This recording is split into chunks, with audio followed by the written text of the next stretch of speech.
여기 그야말로 인생 최대의 실수를 저지른 한 여자가 있습니다.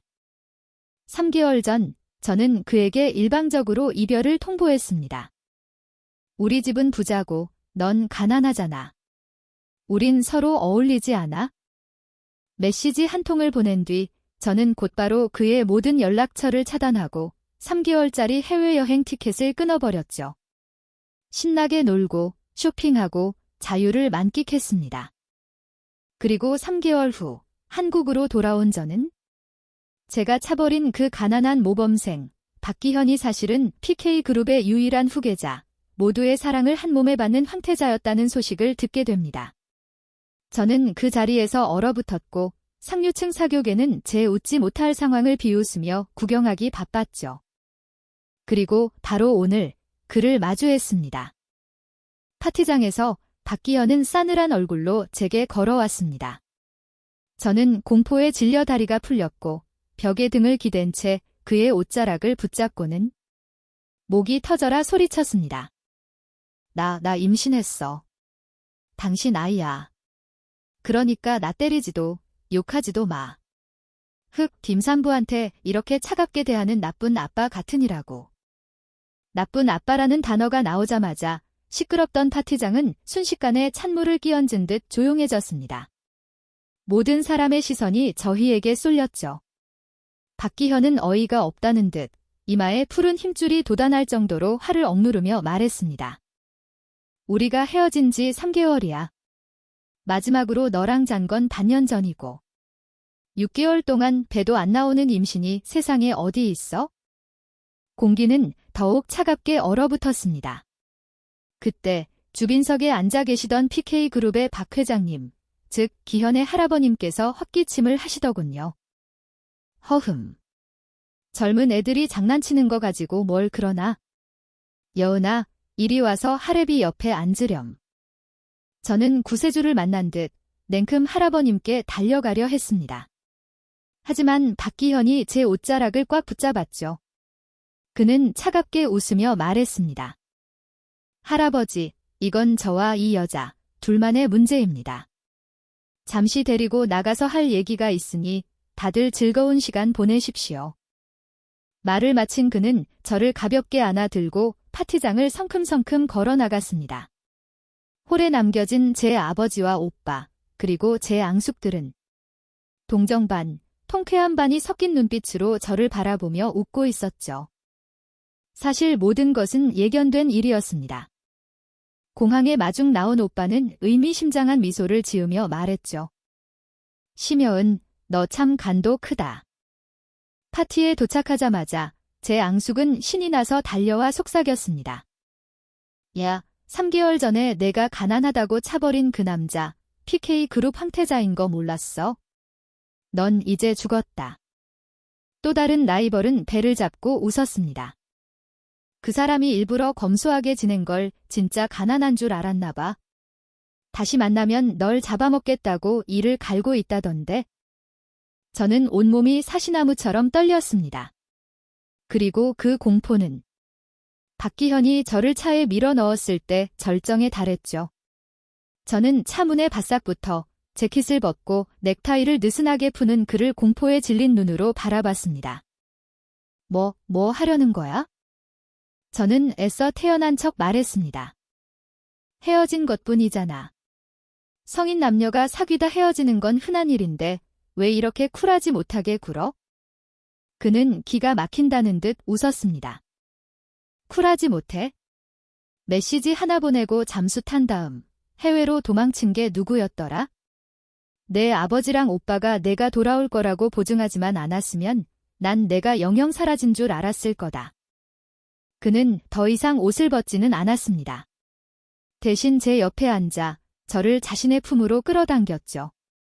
그리고는 낮은 목소리로 말했습니다. 설명해봐.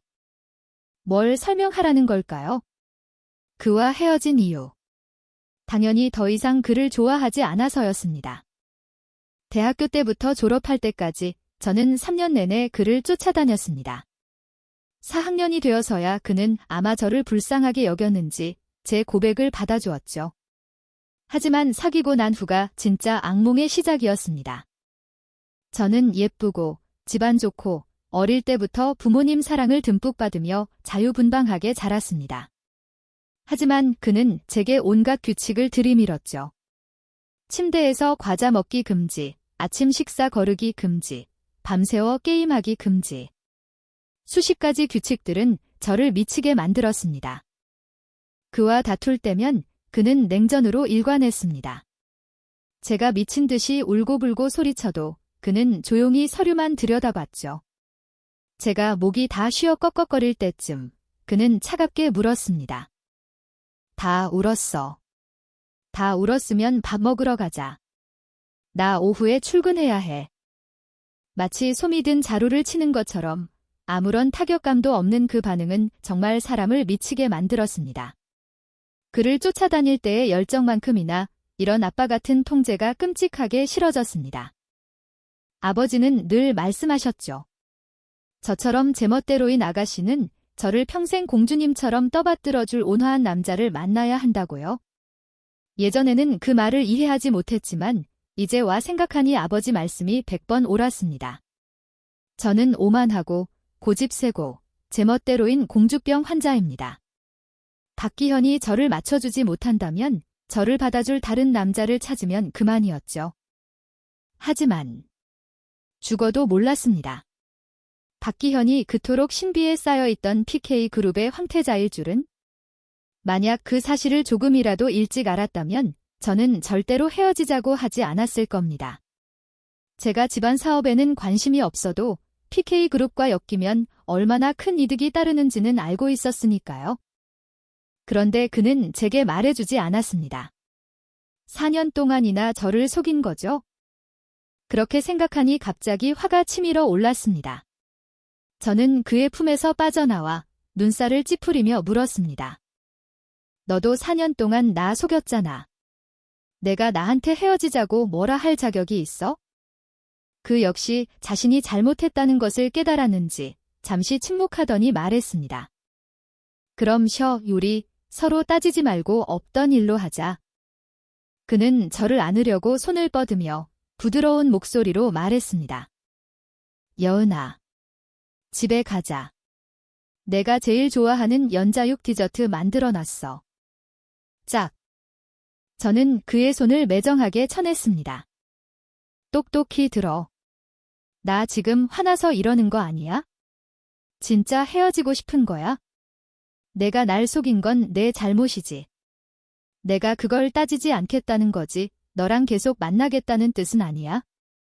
저는 심호흡을 한 번 하고 점점 굳어가는 그의 얼굴을 마주보며 마침내 속마음을 털어놓았습니다. 박기현. 나 너 안 좋아해? 우리 그냥 서로 체면 지키면서 좋게 헤어지자. 응.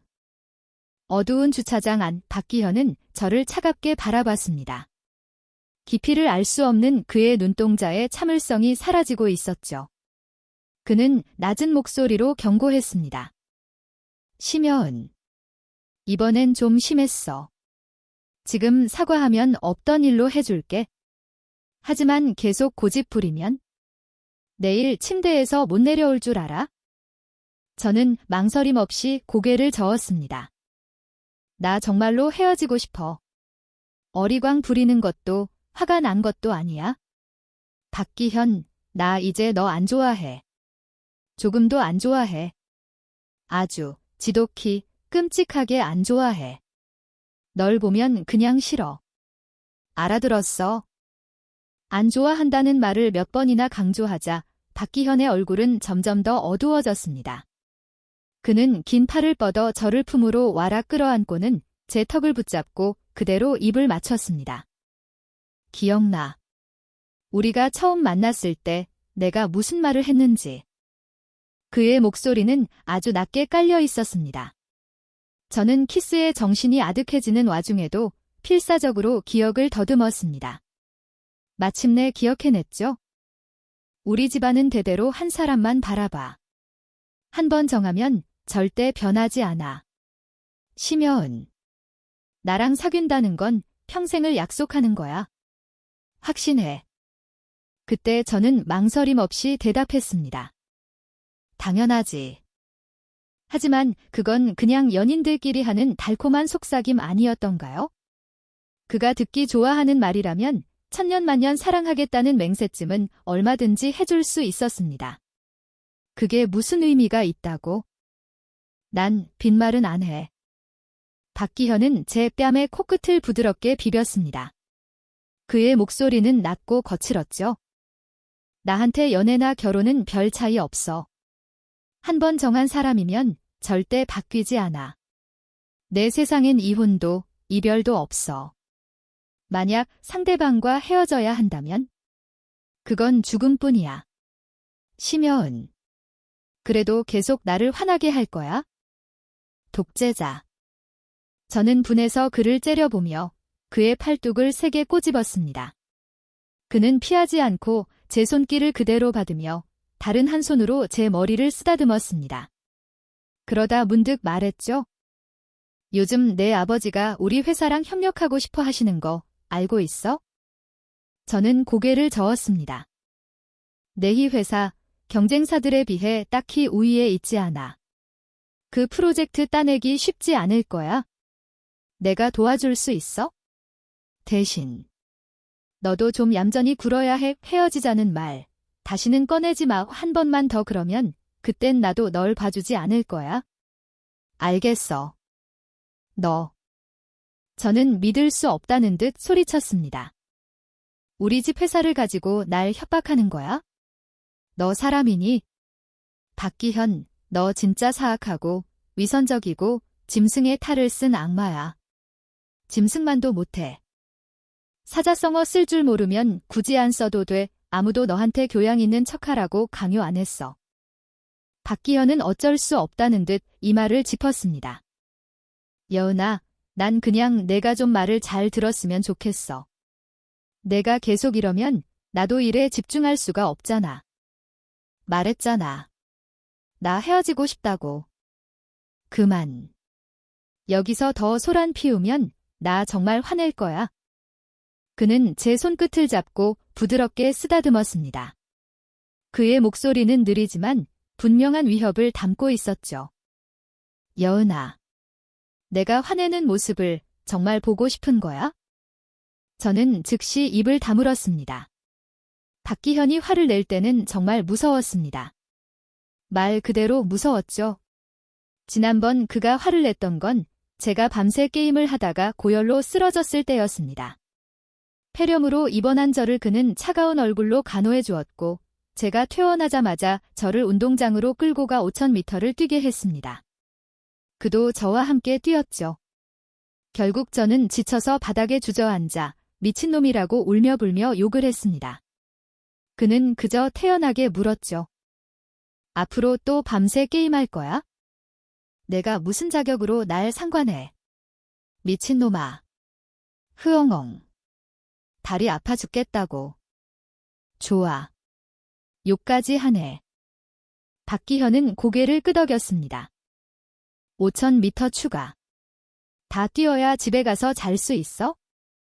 그가 운동복에 먼지를 털며 저를 일으켜 세우려는 듯하자 저는 눈앞이 캄캄해졌습니다. 저는 즉시 그의 다리를 꽉 붙잡고 목 놓아 울었습니다. 여보, 내가 잘못했어. 다시는 욕 안 할게. 밤도 안 새고 게임도 안 할게. 내가 다 잘못했어. 흑흑. 다리가 진짜 너무 아파. 그는 한숨을 쉬며 땀으로 흠뻑 젖은 제 머리를 부드럽게 쓰다듬었습니다. 그의 목소리가 한결 부드러워졌죠. 진작 이렇게 얌전했으면 좋았잖아. 그날 그는 저를 안아서 집으로 데려갔고 욕실에서 씻겨준 뒤 다시 침대로 옮겨주었습니다. 그 과정 내내 저는 기운이 다 빠져 죽은 생선 같았고 며칠 동안은 침대에서 몸을 일으킬 수도 없었죠. 그 후로 저는 다시는 밤새 게임을 하지 않았습니다. 박기현과 같이 있지 않을 때조차 한밤중에 게임 알림 소리만 들려도 저도 모르게 다리가 떨렸으니까요. 아버지와 오빠는 이 일을 알고 나서 박기현이 아주 좋은 사람이라며 그를 집으로 초대해 식사를 대접하고 제 나쁜 버릇을 계속 고쳐달라고 격려까지 했습니다. 그는 병이 있습니다. 저는 정말 박기현에게 병이 있다고 생각합니다. 20몇 살 먹은 청년이 밤도 안 새고 게임도 안 하고 슈폼 영상도 안 본다니요. 여자친구를 마치 어린애 다루듯 하고 여자친구가 잘못하면 달콤하게 용서해주는 대신 체력 단련을 시키다니요. 제 마음속에서는 미친 메뚜기처럼 소리를 지르고 있었지만 겉으로는 평온한 척했습니다. 저는 그의 품에서 차갑게 빠져나와 팔짱을 끼고 창밖을 바라봤습니다. 난 그래도 헤어지고 싶어.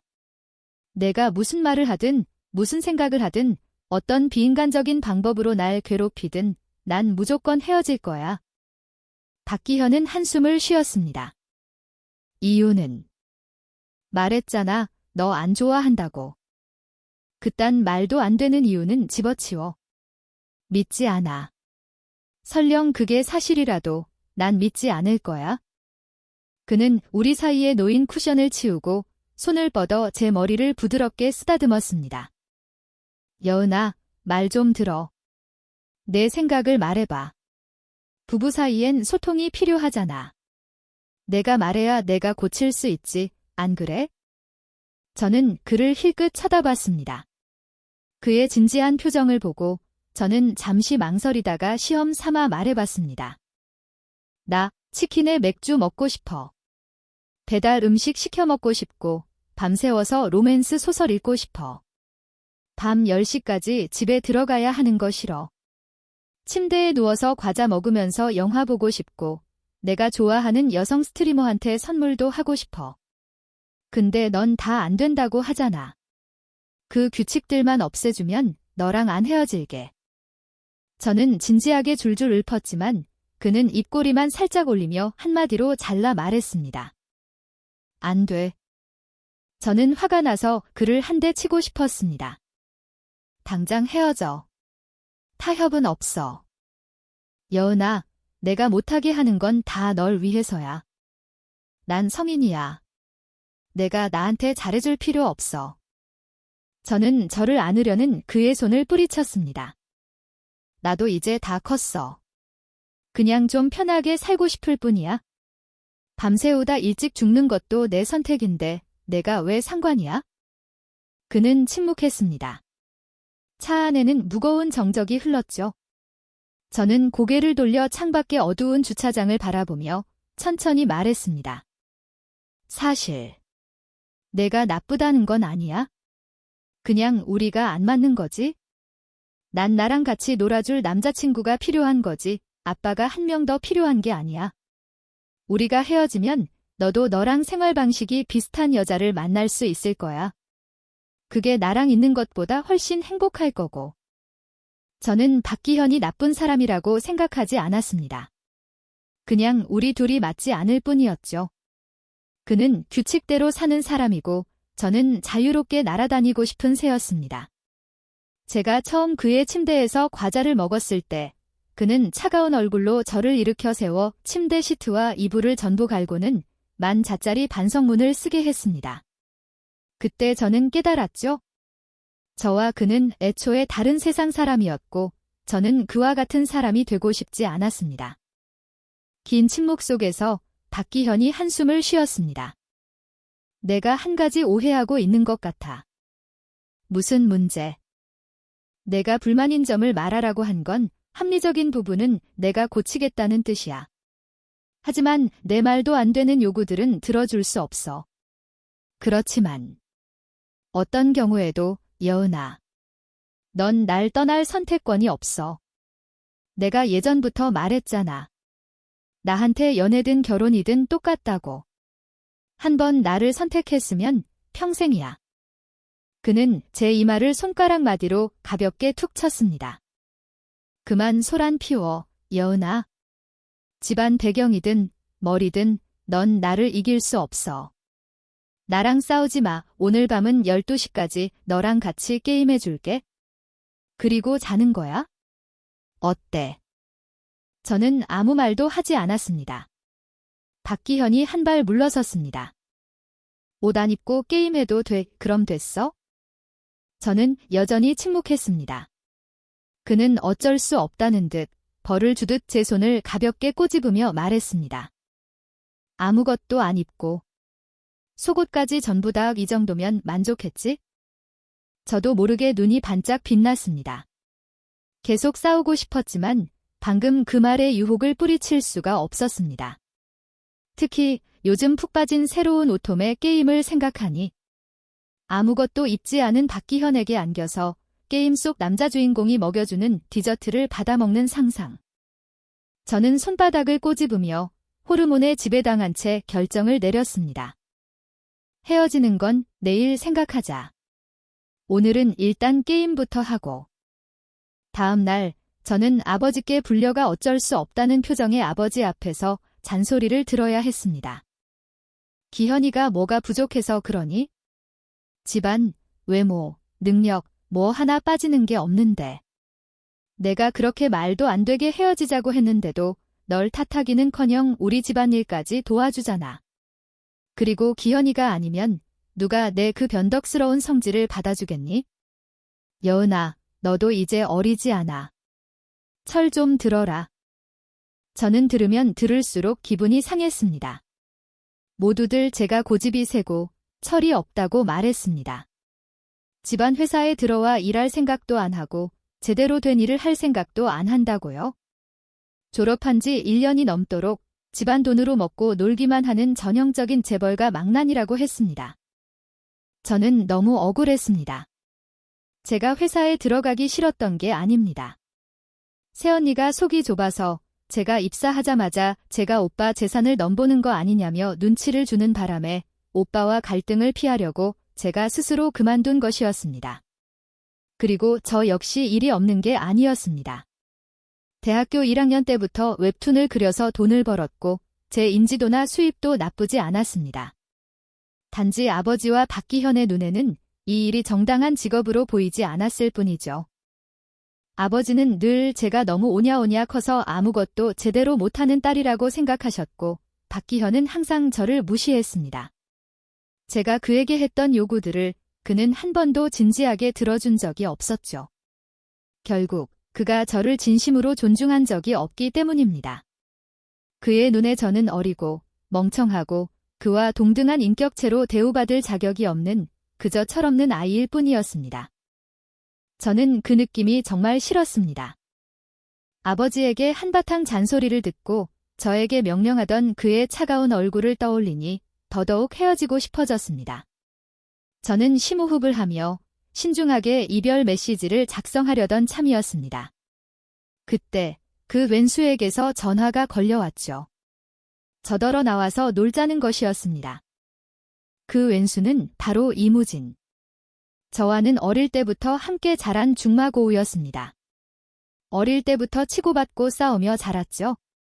그와 저는 닮은 점이 많았습니다.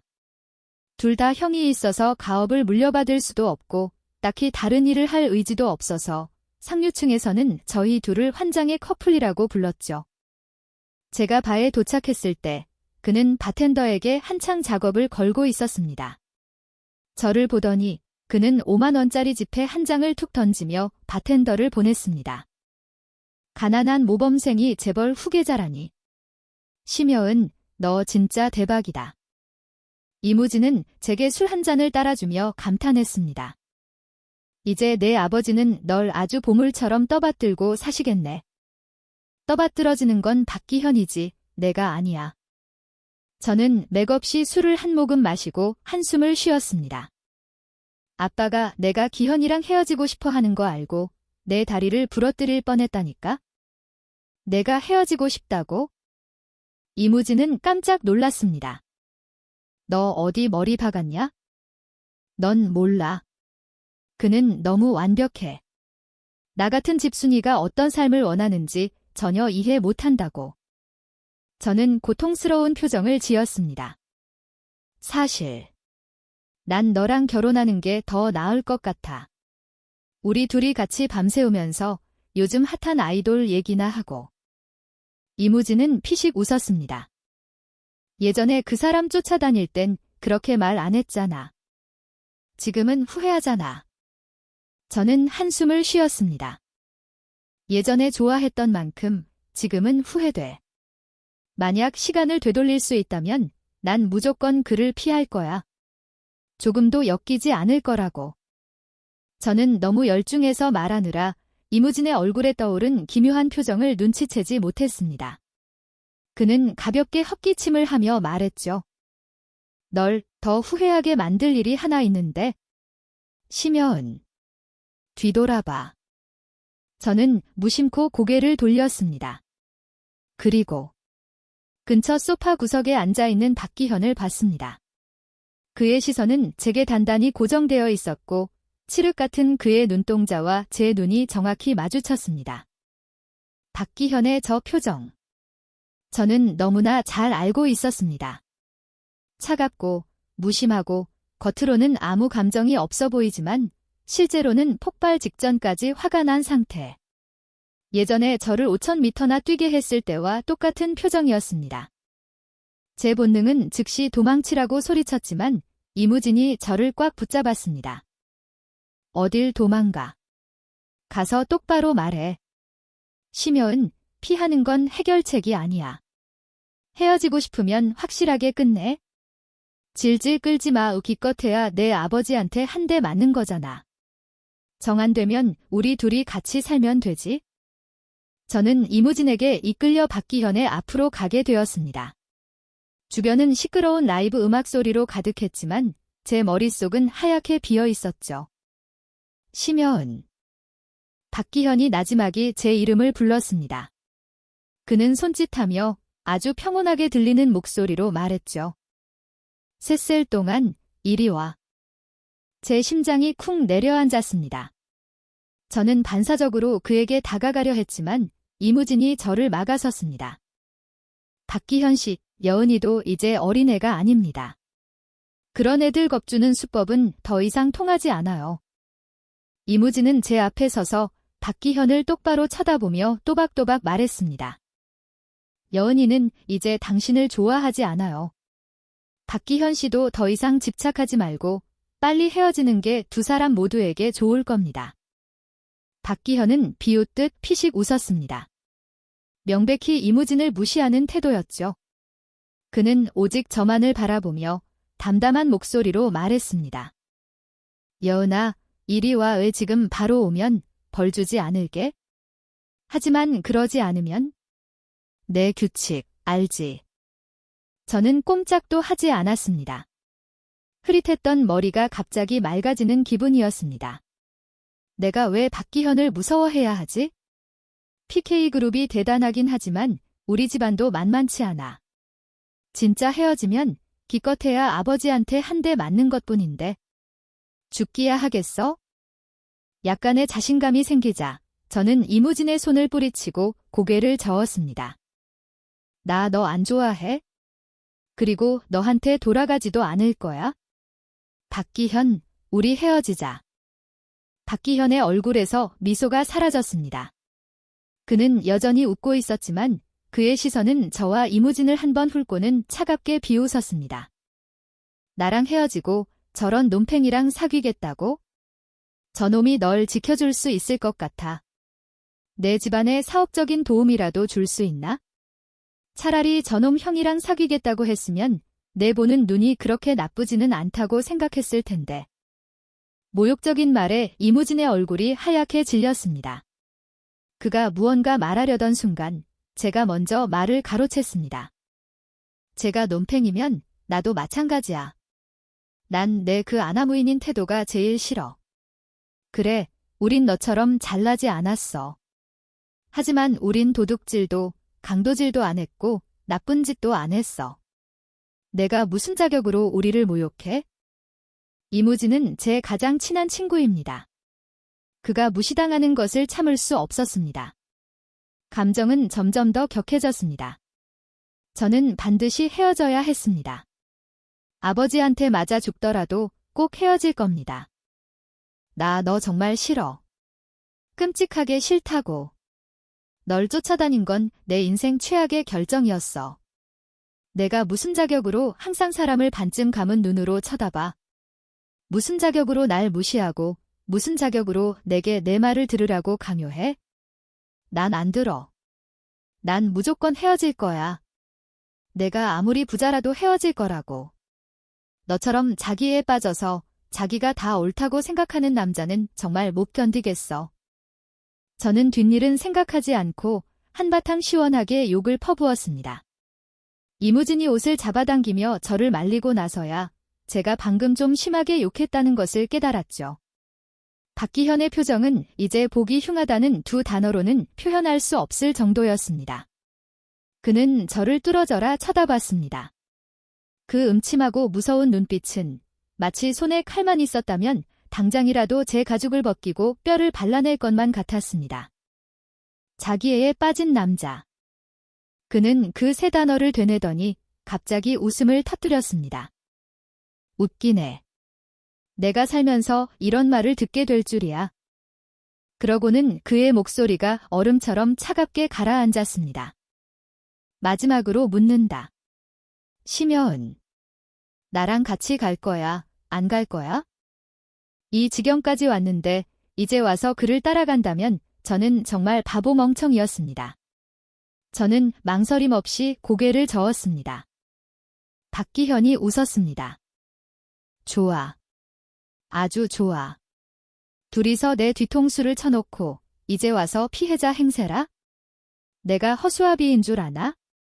좋아. 너희 환장의 커플린의 반격을 얼마나 견뎌낼 수 있는지 어디 한번 보자. 박기현은 차가운 얼굴로 자리를 떠났습니다.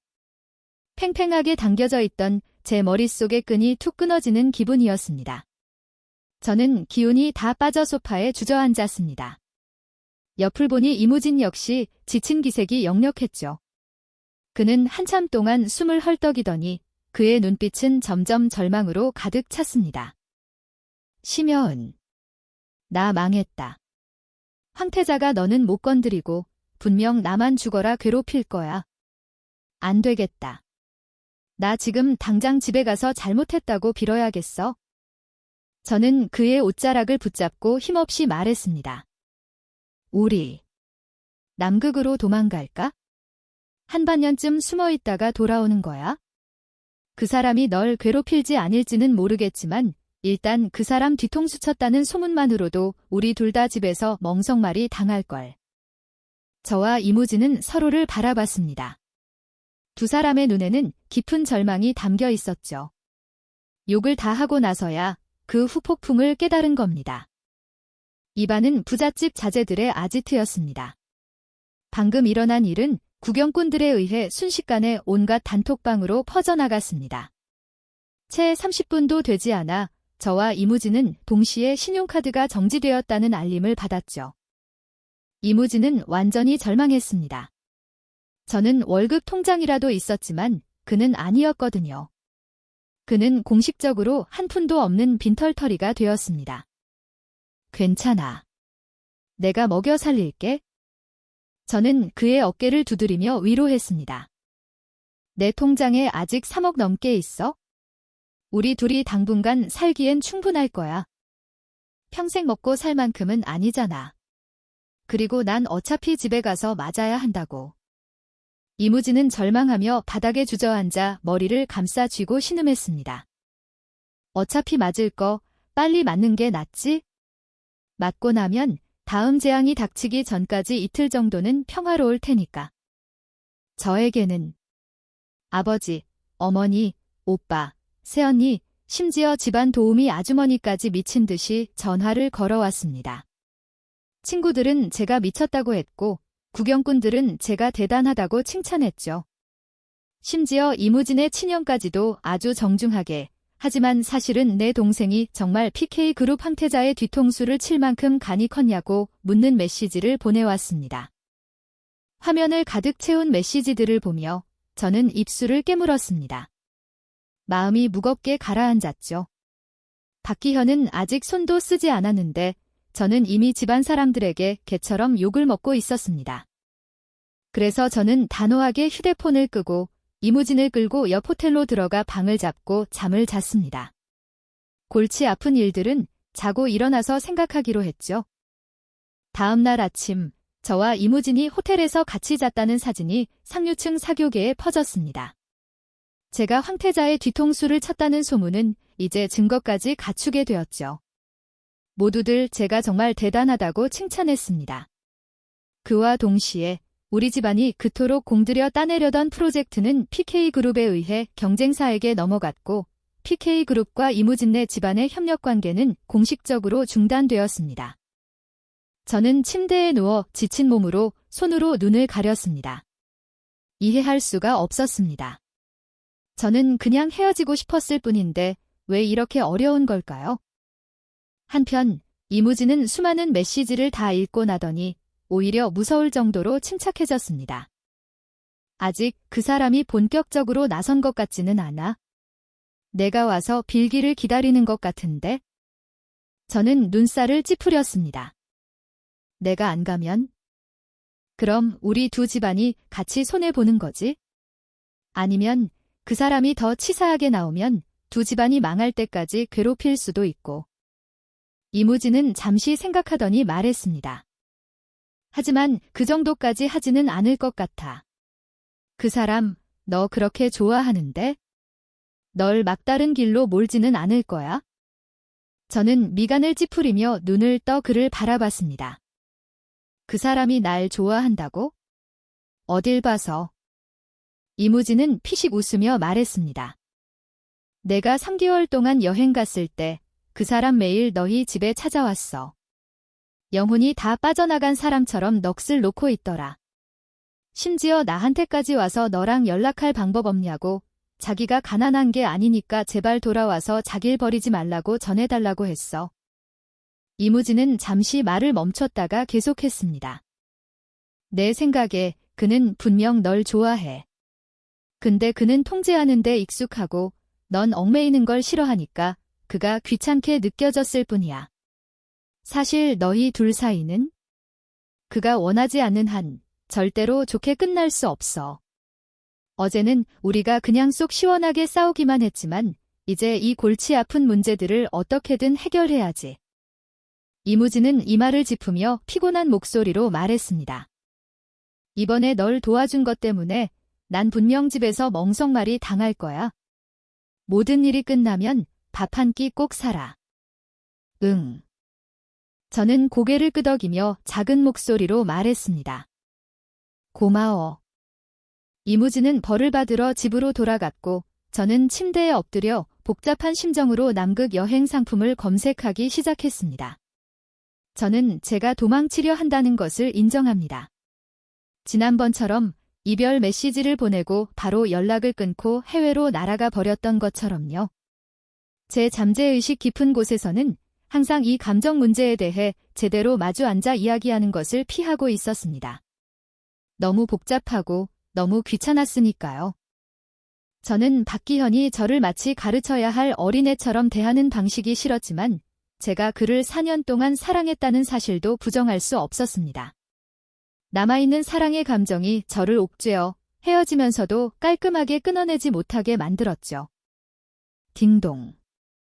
문이 울렸습니다.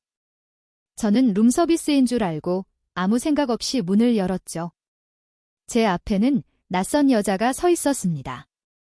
키가 크고 마른 50대 정도로 보이는 여성이었죠. 금태 안경을 쓴 그녀에게서는 능력 있는 커리어우먼의 분위기가 풍겼습니다. 그녀는 저를 위아래로 훑어보더니 안경을 고쳤으며 담담한 목소리로 말했습니다. 안녕하세요. 심여은 양, 저는 기현이 엄마입니다. 처음에 우리 집안은 여은 양을 마음에 들어 하지 않았어요. 집안 배경도 다른 아가씨들에 비해 뛰어나지 않고 본인도 딱히 내세울 만한 장점이 없었죠.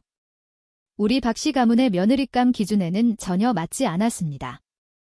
하지만 어쩔 수 없었죠. 우리 기현이가 당신을 좋아하니까요. 박기현의 어머니는 한숨을 쉬었습니다. 아주 오래전부터 그 아이는 저희에게 평생 당신하고만 결혼하겠다고 선언했어요. 처음에는 저도 당신이 싫었습니다. 당신 부모님은 당신을 정략결혼 상대에 맞게 키우지 않으셨더군요. 당신은 너무 고집이 세고 제멋대로에 이기적이라. 우리 박씨 가문의 안주인이 되기에는 전혀 어울리지 않았죠. 하지만 어젯밤 기현이가 너무 괴로워하더군요. 밤새 잠도 못 자고 아침까지 발코니에서 담배만 피웠어요. 제가 문밖에서 들으니 우는 소리까지 들리더군요. 제가 방에 들어가서 말을 거니 그 아이가 눈이 빨개져서 제게 묻더군요. 제가 뭘 잘못한 걸까요? 제가 그 애를 그렇게 통제하면 안 됐던 걸까요? 그래서 그 애가 저를 싫어하게 된 걸까요? 라고요? 그 아이는 후회한다고 했어요. 하지만 어떻게 해야 할지 모르겠다고도 했죠. 당신 집안에 손을 대자니 당신이 자기를 미워할까 봐 두렵고 아무것도 하지 않자니 당신을 다시 데려올 방법을 찾을 수가 없다고요. 원래 두 사람의 감정 문제는 제가 관여할 일이 아니지만 수십 년간 권력의 정점에 서 있던 그 강인한 여성은 입술을 살짝 깨물었습니다. 결국 아들을 위하는 마음에 그녀는 자신의 자존심을 굽혔습니다. 심여은 양, 우리 아이를 한번 만나줄 수 있겠어요? 제대로 앉아서 대화를 좀 나눠보세요. 사랑에는 이해와 화합이 필요한 법입니다. 그 아이에게 기회를 한 번 더 줄 수 없을까요? 저는 원래 어른들이 제 인생을 좌지우지하는 것을 아주 싫어했습니다. 하지만 박기현의 어머니는 너무나 솔직했습니다. 저를 마음에 들어 하지 않는다는 것을 명백히 표현하면서도 동시에 아들 때문에 마음 아파하는 자신의 심정을 솔직하게 드러냈죠. 그녀가 떠나고 저는 멍하니 휴대폰 화면만 바라봤습니다. 무슨 생각을 하는지도 모른 채 박기현과 나눴던 4년간의 메시지를 다시 열어봤습니다. 우리가 처음 만난 날부터 바로 어제까지 제가 보낸 메시지에 그가 등 한 글자로 답하던 시절부터 이제는 그가 장문의 메시지를 보내고 제가 점 하나로 답하는 지금까지 제가 그의 마음을 흔들어 놓고는 가차없이 버린 것이었습니다. 드물게 양심의 가책이 느껴졌습니다. 박기현 어머니의 말이 떠올랐죠. 당신은 이기적이야. 사실 그 말이 틀리지 않았습니다. 저는 휴대폰을 옆으로 던져버리고 이불 속으로 파고들었습니다. 머릿속이 혼란스러웠죠. 저와 박기현의 문제가 이 지경까지 온 것은 단순히 그 몇 가지 규칙 때문만은 아니었습니다. 핵심은 우리가 맞지 않는다는 것이었죠. 그는 강하고 저는 약했습니다. 그는 가문의 후계자고 저는 그저 부모님 품에서 오냐오냐 자란 딸이었습니다. 그는 제 결정을 믿지 않았고 본능적으로 저를 보호해야 할 대상으로 여겨 제멋대로 제 모든 것을 결정하려 했습니다. 그에게 악의는 없었지만 저는 그렇게 위에서 내려다보는 듯한 사랑이 싫었습니다. 그럼 도대체 어떻게 해야 하는 걸까요? 저는 침대를 주먹으로 내리쳤습니다. 미치도록 짜증이 났습니다. 또다시 여행을 떠나고 싶어졌습니다. 멍석마리를 당하고 온 이무진이 침대에 누워 제게 전화를 걸었습니다. 그의 목소리에는 제 회피적인 태도에 대한 무력감이 가득했죠. 야, 너 계속 이렇게 질질 끌 거야? 그 사람 화나게 해서 우리 다 같이 죽으려고 작정했어? 저는 침묵하며 죽은 척했습니다. 얼마 지나지 않아 아버지에게서 전화가 걸려왔습니다. 아버지의 목소리는 피곤했지만 여전히 아주 부드러웠습니다. 그래. 싫으면 같이 안 지내면 되지. 헤어지는 게 뭐 대수라고. 우리 심씨 집안 딸은 하고 싶은 거 다 하고 살아도 돼. 아빠가 다 지지해 줄게. 저는 참지 못하고 울음을 터뜨렸습니다. 박기현과 싸울 때도 울지 않았습니다. 모두가 저를 미쳤다고 비난할 때도 울지 않았습니다. 그의 어머니가 제가 그에게 어울리지 않는다고 말했을 때도 저는 울지 않았습니다. 하지만 아버지의 따뜻한 위로 한마디에 저는 완전히 무너져 내렸습니다. 아빠, 나 너무 무서워요. 다들 나만 탓하고 내가 잘못했대요. 근데 난 그냥 헤어지고 싶었을 뿐인데. 그냥 헤어지는 일인데 왜 모두가 나한테 등을 돌리고 비난하는 거예요? 한순간 저는 정말 세상에 버려진 기분이었습니다. 너무 슬프고 너무 절망적이었습니다. 마치 평화로워 보이던 겉모습이 벗겨지고 모두가 제가 불행해지는 꼴을 통쾌하게 기다리고 있는 것 같았죠. 아버지는 한숨을 한 번 쉬셨습니다. 그래. 울지 마라. 싫으면 싫은 거지. 아무도 널 탓할 자격 없어. 내 엄마가 내가 좋아하는 토마토 소고기찜 해놨는데 시간 되면 집에 와서 밥 한 끼 먹어라. 그러다 무언가 생각난 듯 아버지는 덧붙였습니다. 내 새언니, 성격이 좀 좁고 말이 험하잖니. 걔가 전화하면 그냥 무시해. 아빠가 내 신용카드 다시 풀어놨으니까 몇 달 푹 쉬면서 바람 좀 쐬고 와. 여기 일은 아빠 엄마가 다 알아서 할 테니. 우리 예쁜 딸, 누구 때문에도 속상해할 필요 없어. 제 시야가 흐려지고 눈물이 뺨을 타고 흘러내렸습니다. 저는 황급히 소매로 눈물을 닦았죠. 아버지가 전화를 끊자마자 새언니에게서 전화가 걸려왔습니다. 저는 잠시 고민하다가 결국 전화를 받았습니다. 수화기 너머로 그녀의 날카로운 목소리가 들려왔습니다. 아가씨, 그렇게 고집부리면 안 돼요. PK그룹에 엮이는 게 얼마나 큰 이득인 줄 알아요? 그들이 중단시킨 그 프로젝트가 얼마짜리인 줄 아냐고요. 아가씨는 아버님이 너무 오냐오냐 키워서 버릇이 없어졌어요. 오빠까지 아가씨를 감싸고 돌고. 정말 못 참겠네. 우리 친정이었으면 아가씨처럼 굴었다가 맞아 죽고 집에서 쫓겨났을 거예요. 당장 박기현 씨 찾아가서 화해해요. 알았어요. 그러지 않으면 아버님 돌아가시고 나면 내가 아가씨를 이 집에서 쫓아낼 줄 알아요. 우리 아빠를 저주하는 말을 한 번만 더 해보시죠. 제 목소리가 얼음처럼 차갑게 가라앉았습니다. 저는 그녀를 경고했습니다. 제가 지금까지 새언니를 참아준 건 우리 오빠 얼굴 봐서예요. 새언니네 집안이 딸을 어떻게 대하든 그건 그 집 사정이고 저는 관심 없어요. 하지만 한 번만 더 저를 건드리면 제가 가만히 있을 것 같아요.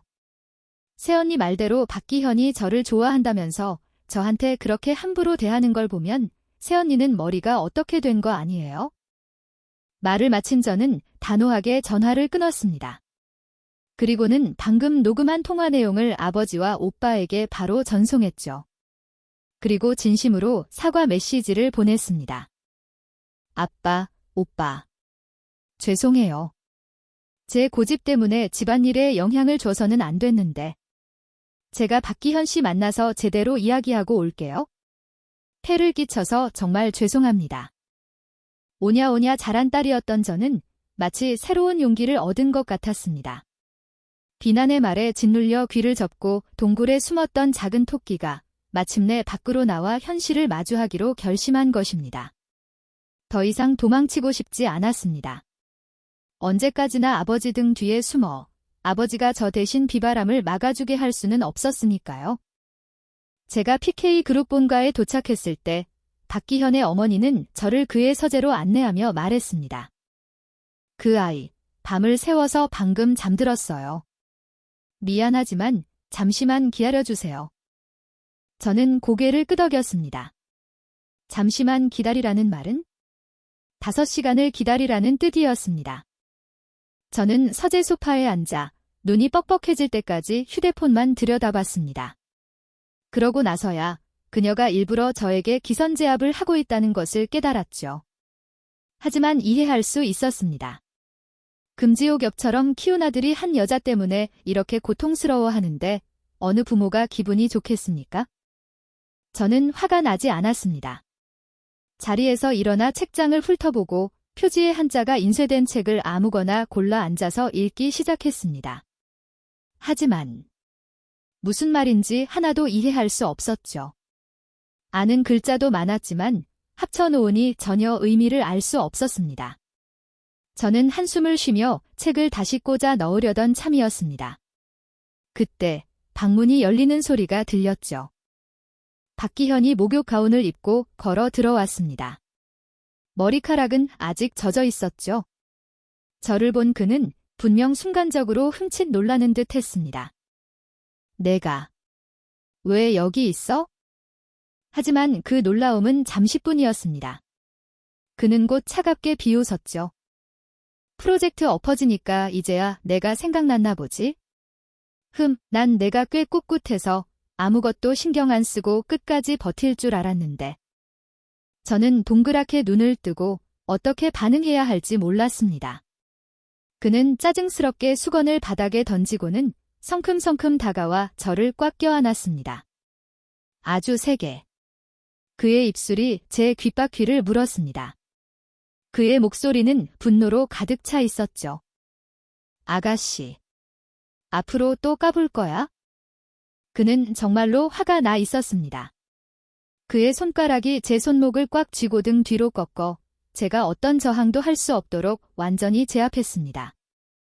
자, 내가 나를 찾아왔다는 건 내가 잘못했다는 걸 인정한다는 뜻이지.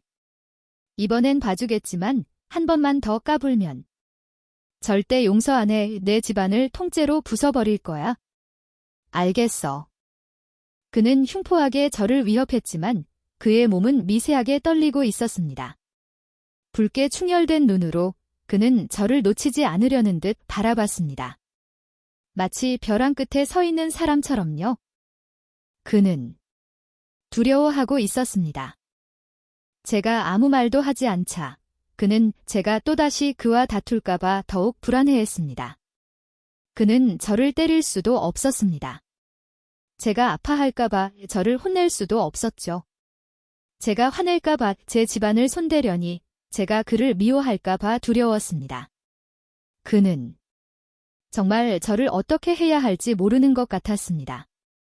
심여은, 제발 뭐라고 말 좀 해봐. 그는 제 뺨에 코끝을 조금씩, 아주 조금씩 비볐습니다. 그의 목소리는 무너질 듯 떨리고 있었죠. 제발. 나 무시하지 마. 이렇게 대하지 마. 내가 빌게. 응. 내가 잘못했어. 이제부터 너한테 아무것도 간섭 안 할게. 내가 하고 싶은 거 다 해. 밤을 새우든, 술을 마시든, 게임을 하든. 내가 하고 싶은 거 다 해. 그냥. 나한테 화만 내지 마, 제발. 응. 저는 그의 뺨에 살짝 얼굴을 비비고 그의 가슴에 얼굴을 묻었습니다. 그리고는 참지 못하고 웃음을 터뜨렸습니다. 나도 참 대단하네. 너처럼 차가운 얼음꽃 같은 남자도 결국 나한테 넘어왔잖아. 박기현. 그의 얼굴이 어두워졌습니다. 그는 제 머리를 꽉 잡고 고개를 들게 했습니다. 방금 뭐라고 했어? 다시 말해봐. 저는 감히 다시 말하지 못하고 고개를 기울여 그의 손등에 입을 맞췄습니다. 하지만 여전히 웃음이 터져나오는 것을 참을 수 없었죠. 그가 화를 내기 전에 저는 재빨리 그를 끌어안고 낮은 목소리로 사과했습니다. 내가 잘못했어. 이렇게 고집부리면 안 됐는데. 맨날 헤어지자고 하고. 사실 우리 여보 되게 쉬운 남자인데. 내가 조금만 애교 부리고 몇 번만 졸랐으면 나한테 이렇게 빡빡하게 굴지 않았을 텐데. 안 그래? 내 나쁜 버릇들은 아무리 애교 부려도 절대 허락 안 해. 그는 제 환상을 무참히 깨뜨렸습니다.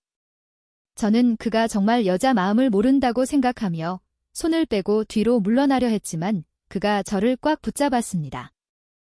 하지만 내가 아직 어리니까 조금은 봐줄 수 있어? 너무 심하게는 안 할게. 하지만 새벽 4시까지 밤새우는 건 안 되고 침대에서 소스 묻은 만두 먹는 것도 안 돼.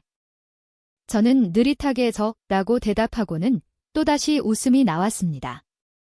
이렇게까지 싸워야만 그가 양보를 하다니. 평소에는 제가 무슨 말을 해도 그는 귓등으로도 듣지 않고 한 번도 진지하게 제 말을 들어준 적이 없었습니다. 그건 인정 못해. 그는 미간을 찌푸리며 반박했습니다. 내 옷은 내가 빨고 내 밥은 내가 해줬어. 내가 기침 한 번만 해도 난 바로 널 병원에 데려갔고 내 자신보다 더 꼼꼼하게 널 챙겼는데 그래도 내가 널 신경 안 썼다고? 그럼 내가 누굴 신경 썼는데? 검은 고양이 네로라도 신경 썼다는 거야? 저는 입술을 삐죽이며 그를 쳐다봤습니다. 그럼 내 신부는 왜 속였어? 4년 동안이나 날 속이고. 내가 내 돈 걱정하는 걸 보면서 심지어 뻔뻔하게 우리 아빠한테 기회 달라고 부탁까지 하고. 재밌었어. 사실 저는 이 문제를 따질 생각은 없었습니다. 어쨌든 그가 돈도 있고 권력도 있으니 아버지는 기뻐하셨고 어머니는 만족하셨고 심지어 오빠까지도 제가 드디어 쓸모있는 일을 했다고 감탄했으니까요. 제가 4년 동안 속았다는 사실에는 아무도 관심이 없었습니다. 마치 모두가 결과만 보는 것 같았죠. 박기현이 나를 사랑한다. 박기현은 부자다. 그럼 된 거다. 저는 씁쓸하게 웃으며 그에게 다시 물었습니다. 그래서 도대체 왜 날 속인 거야? 내가 가난하지 않다고 솔직하게 말하는 게 그렇게 어려웠어? 그는 입술을 깨물고 낮은 목소리로 대답했습니다. 미안해. 처음에는 설명하려고 했는데 내가 계속 오해하니까? 나중에는 정말로 잊어버렸어. 그리고 넌 한 번도 내 집안 형편에 대해 먼저 물어본 적이 없었던 것 같아. 그래서 나도 굳이 그 이야기를 꺼낼 기회가 없었고. 내가 자존심 상할까 봐 감히 물어보지 못했던 거야. 미안하다. 그는 고개를 숙이고 거친 목소리로 진심으로 사과했습니다. 내가 잘못했어. 미안해. 제 성격이라면 지금 당장 그의 뺨을 세게 한 대 때려주고 싶었지만 아버지의 희끗희끗해진 머리카락을 생각하고 또 눈앞에 이 너무나 잘생긴 얼굴을 보니 저는 이를 악물고 참았습니다. 이건 단순히 연애 문제만이 아니었습니다. 아버지를 위해서, 어머니를 위해서, 그리고 앞으로 제가 누릴 돈을 물쓰듯 쓰는 재벌가 사모님의 삶을 위해서. 저는 이 황금 사위를 반드시 제대로 길들여야 했습니다. 그럼 맹세해. 이제부터는 나 속이지 않겠다고. 알았어. 그는 제 손에 가볍게 입을 맞췄습니다. 맹세 따위가 무슨 소용이겠어. 마음이 중요하지. 제 표정이 좋지 않은 것을 본 그는 재빨리 말을 고쳤습니다. 맹세할게. 이제부터 영원히 널 속이지 않겠다고. 만약 속이면 이 문을 나서는 순간 벼락 맞아 죽을게. 저는 입술을 삐죽였습니다. 그럼 우리 집 프로젝트는? 이미 다른 사람한테 줬잖아. 지금 와서 다시 바꾸는 건 좀 그래? 대신 내가 더 좋은 프로젝트를 골라줄게. 저는 만족하며 그의 목욕 가운을 들쳐 단단한 복근을 쓰다듬으며 망설였습니다. 이무진네 집안 이야기를 꺼내야 할지 말아야 할지? 지금 그의 기분이 꽤 좋아 보였지만 이무진 이야기를 꺼내면 분명히 짜증을 낼 것이었습니다. 저는 입술을 핥으며 막 입을 열려던 참이었습니다. 그때 그의 나른한 목소리가 들렸죠. 이무진네 집안 이야기 물어보고 싶어? 저는 그의 눈을 똑바로 쳐다봤습니다. 1초 후 저는 재빨리 몸을 일으켜 그의 입에 뽀뽀를 했습니다. 우진이도 그냥 날 도와주려고 한 거야? 걔한테 화내지 마. 우리 정말 아무 사이도 아니야. 전부 다 근거 없는 소문이라고. 당신은 도량이 넓어서 천하를 품을 수 있는 사람이잖아. 이 정도 일은 그냥 넘어갈 수 있지? 응. 그는 제 말에 웃음을 터뜨렸습니다. 너희 둘 어릴 때부터 같이 놀고 한 침대에서 잔 적도 있잖아. 진짜 바람이라도 났으면 내 머리 위에는 이미 잔디가 무성하게 자랐을걸. 그는 무심하게 말했습니다. 너희 둘이 같이 있으면 그냥 어린애들이 개미 이사 가는 거 구경하는 것 같아. 걔가 내 뒤통수 치는 걸 걱정하느니 차라리 걔가 널 자기처럼 멍청하게 만들까 봐 걱정하는 게 낫겠다. 지금 내가 멍청하다는 거야? 아니, 걔가 멍청한 거지. 박기현은 즉시 덧붙였습니다. 그리고 넌 세상에서 제일 똑똑한 내 보물이고. 저는 그가 저를 놀리고 있다고 의심했지만 증거가 없었습니다. 제 시선은 그의 탄탄한 복근에 멈췄습니다. 고개를 드니 점점 더 깊어지는 그의 눈빛과 마주쳤죠. 여은아. 그가 천천히 말했습니다. 나 오래 참았어. 저는 즉시 그가 무엇을 원하는지 알아차렸습니다. 눈을 몇 번 깜빡이며 살짝 흥분했죠. 서재에서. 바로. 선생님과 학생 놀이, 가능해? 그의 입꼬리가 경련을 일으켰습니다. 그는 저를 번쩍 안아 들고 밖으로 직행했습니다. 당연히 안 되지. 난 그런 이상한 취미 없어. 할 일은 정해진 장소에서 해야지. 이런 일은 침실에 가서 해야 하는 거야? 고지식하기는. 진짜 답도 없다. 박기현과 화해하고 3개월 후 저는 이무진을 만나 신나게 놀았습니다. 미디엄 레어로 익힌 스테이크를 주문했는데 평소에는 아주 맛있게 먹던 음식이 오늘따라 역하게 느껴졌습니다. 참지 못하고 저는 화장실로 달려가 전부 토해냈죠. 이무진은 깜짝 놀랐습니다. 너 설마 임신한 거 아니야? 우리 둘은 서로를 빤히 쳐다봤습니다. 식사는 중단되었고 우리는 즉시 병원으로 향했죠. 이무진은 돈의 힘을 빌려 긴급검사를 받게 했습니다. 결과지에 김신이라는 2글자가 찍혔을 때 저는 아직 반응도 하기 전이었습니다. 의사 선생님이 아주 흐뭇한 눈빛으로 우리 둘을 바라보며 말했죠. 축하합니다. 두 분의 태아는 아주 건강하니 걱정 마세요. 이무진이 헛기침을 했습니다. 제가 남편은 아니고요. 이분은 제 조상님이십니다. 의사 선생님은 당황했고 이무진은 저를 보며 검사 결과지를 흔들었습니다. 조상님. 결혼도 안 하고 임신이라니? 당신 명예는 이제 어떡할 겁니까? 명예. 저는 고개를 들어 놀란 눈으로 그를 쳐다봤습니다. 너 잊었어. 내가 언제 그런 게 있었어? 우리가 황태자 뒤통수 쳤다가 눈물로 강제 이별당한 이야기는 아직도 온갖 커뮤니티에 떠돌아다니는데. 명예를 걱하느니 차라리 사람들이 내 뱃속 아이 아빠가 누군지 의심할지를 걱정하는 게 낫지 않겠어? 생각할 필요도 없어. 이무진이 대답했습니다. 박기현이 감히 널 의심하겠어? 내가 자기 집안을 뒤엎을까 봐 무서워서라도 못할걸. 안심해. 설령 DNA 검사 결과가 잘못 나와도 그는 내가 너랑 무슨 짓을 했다고는 의심 안 할 거야. 그 사람 눈에 우린 그냥 매일 먹고 놀면서 사방팔방 사고나 치고 다니는 정신 나간 놈들일 뿐이니까. 그는 갑자기 무언가 생각난 듯 미간을 찌푸리며 물었습니다. 잠깐. 너 방금 술 마셨지? 근데 임산부가 술 마셔도 돼? 우리 둘은 서로를 쳐다봤습니다. 3초 후, 우리는 동시에 상대방의 눈에서 공포를 읽었죠. 의사 선생님은 당장은 괜찮지만 장기적으로는 태아가 더 자란 후에 검사를 해봐야 한다고 했습니다.